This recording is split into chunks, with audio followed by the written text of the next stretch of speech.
जय गुरु। वंदे पुरुषोत्तमम, वंदे पुरुषोत्तमम, वंदे पुरुषोत्तमम। परम प्रेम परम दयाल युग पुरुषोत्तम युग अवतार भगवान श्री श्री ठाकुर अनुकूल चंद्र जी के चरणों में कोटि कोटि प्रणाम। पिंडदान के संबंध में चर्चा चली। एक भक्त ने श्री श्री ठाकुर जी से प्रश्न किया, हे दयाल, गया में पिंडदान करने से क्या होता है? वह तो एक प्रकार के संस्कार के सिवा और है ही क्या। संसार में ऐसे बहुत लोग हैं जो ये सब नहीं करते हैं, उन्हें तो कोई असुविधा नहीं होती है। इस पर श्री श्री ठाकुर जी ने प्रसन्नचित्त होकर कहा, गय नामक राजा की बनाई पूरी गया है। गय शब्द आया है गय धातु से। गय धातु का अर्थ है गान, कीर्तन। मेरी तो धारणा है कि किसी भी व्यक्ति का नाम एक्सीडेंटल, आकस्मिक नहीं होता है। नाम के अर्थ के साथ नामधारी की प्रकृति का सामंजस्य रहता है।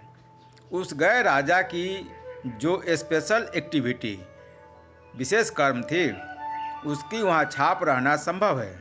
अर्थात गया एक ऐसा जगह है जहाँ मनुष्य की स्मृति, मनुष्य के गुण तथा उसकी कीर्ति गाए जाते हैं। उसके बावजूद भी वहाँ रहते हैं सर्वबंधन विमोचन विष्णु पादपद, गदाधर का पादपद।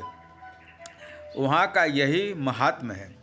उसके साथ ऐसा ट्रेडिशन, चिर प्रचलित रीति जड़ित है कि वहाँ जाते ही मनुष्य स्वतः एक ही साथ श्री हरि एवं गुजरे हुए प्रियजनों के स्मरण, मनन एवं गुण कीर्तन में विभोर हो जाते हैं।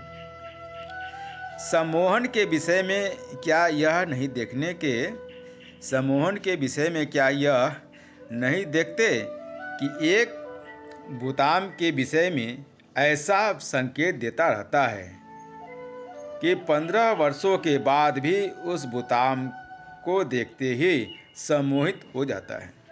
चाहे जो भी हो, इतना तो जरूर है कि गया जाने पर विभिन्न अनुष्ठान के जरिए मन उस प्रकार के भावों में केंद्रीभूत हो जाता है।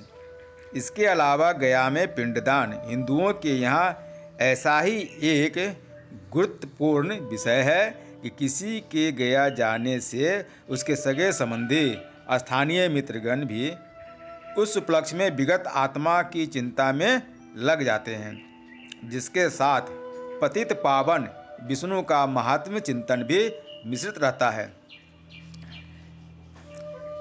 विगत आत्मा के जो प्रियजन हैं, उन सभी स्त्री पुरुषों में यदि ऐसा भाव रहे तो उसके पिंड धारण अर्थात उस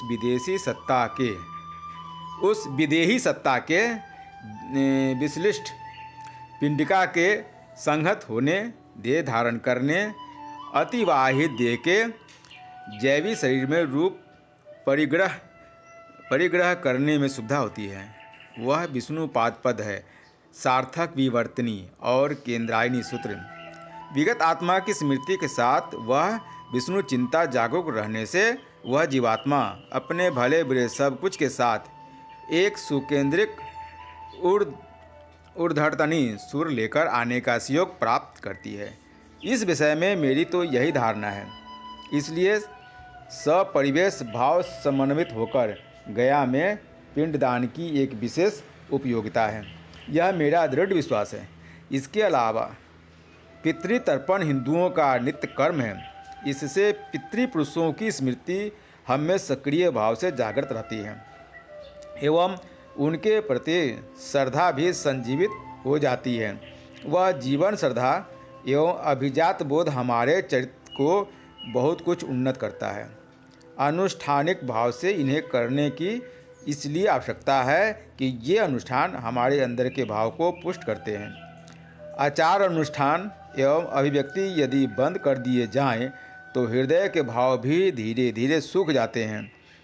हमारे देश में ऐसी रीति है कि स्वामी या गुरुजन बाहर से आते हैं और स्त्री बैठी रहती है तो तत्क्षण उठकर उन्हें अभ्यर्थना कर बैठाएगी एवं वे बैठने के लिए आदेश करेंगे तो बैठेगी।